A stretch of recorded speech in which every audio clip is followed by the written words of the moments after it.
Ferry Irawan tersangka KDRT, Vena Melinda akui tak dinafkahi 3 bulan.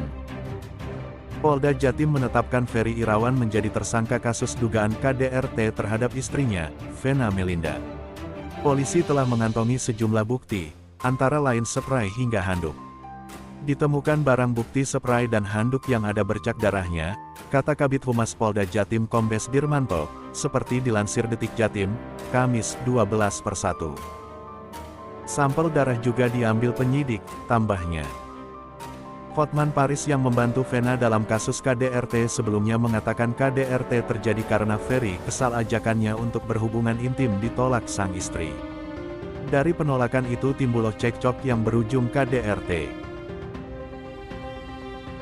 Jadi perselisihan mereka itu bermula dari karena Vena Melinda itu capek, dan dia salah seorang suami kan berhak juga minta, gini, kan, ternyata ya begini-begitulah, kata Hotman Paris ditemui di kawasan Kembangan, Jakarta Barat baru-baru ini. Ferry Irawan memang terungkap sering marah jika Vena Melinda menolak melakukan hubungan seksual.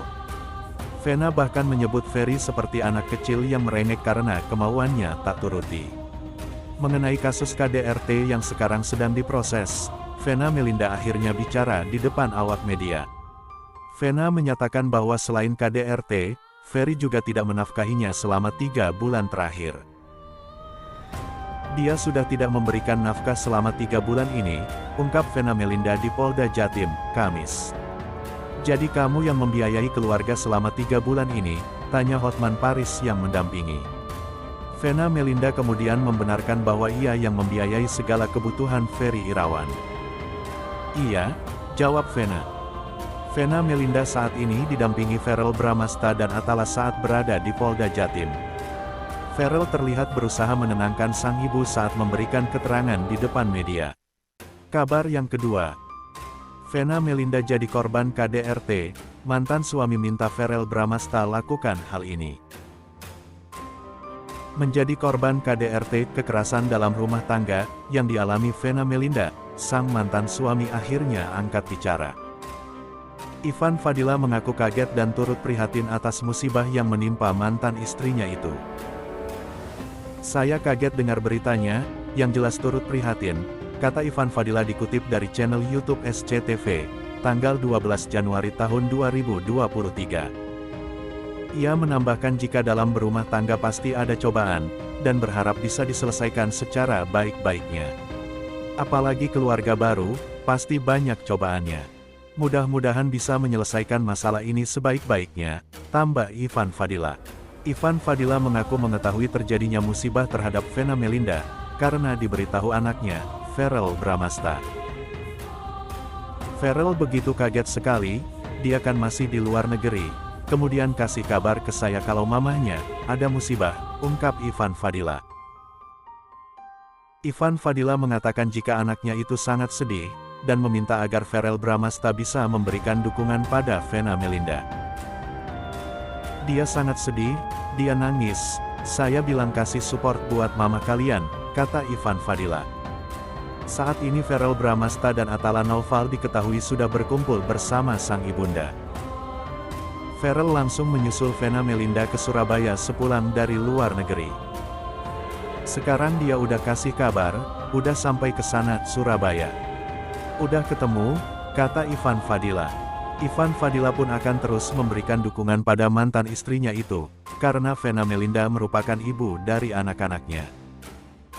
Saya akan memberi support, dimanapun ia mamanya anak-anak, kata Ivan Fadila. Seperti yang diketahui, Vena Melinda melaporkan suaminya, Ferry Irawan, atas dugaan kekerasan dalam rumah tangga KDRT, yang dilakukannya saat di hotel di Kediri. Atas laporan ibu Verrel Bramasta ini, Ferry Irawan diperiksa di Polres Kota Kediri, dan kini ia pun telah ditetapkan sebagai tersangka.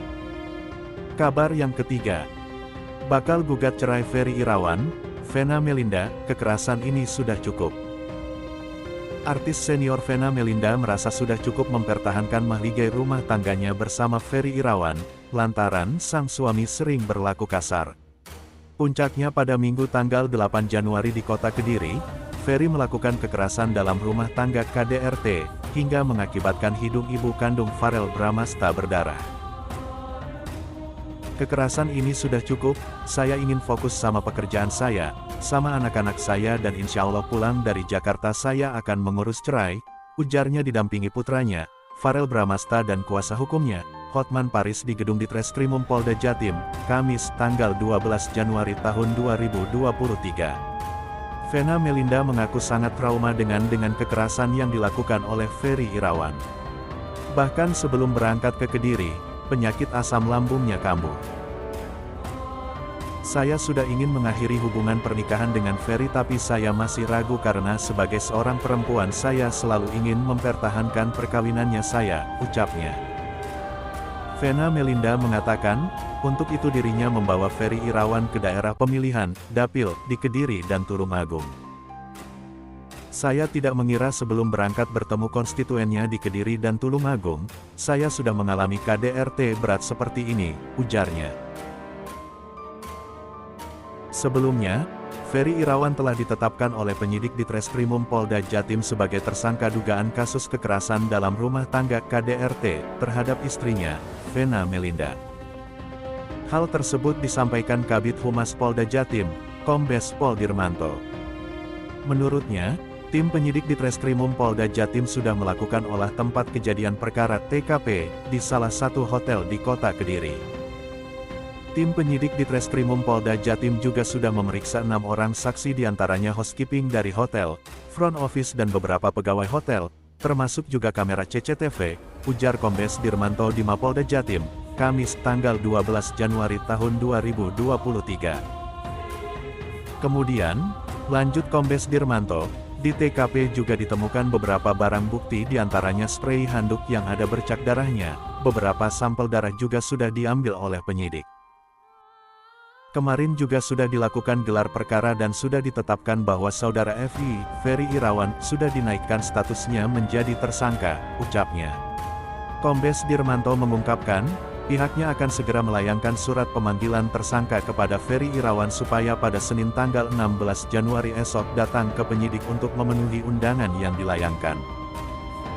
Penyidik juga susah menyampaikan SP2HP terkait dengan perkembangan penyidikan kepada korban maupun pengacara, ujarnya. Kombes Dirmanto mengatakan, pasal yang disangkakan adalah pasal 44 dan 45 Undang-Undang Nomor 23 Tahun 2004 tentang KDRT.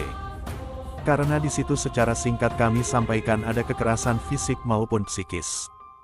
Ancaman hukumannya 5 tahun maksimal, ucapnya.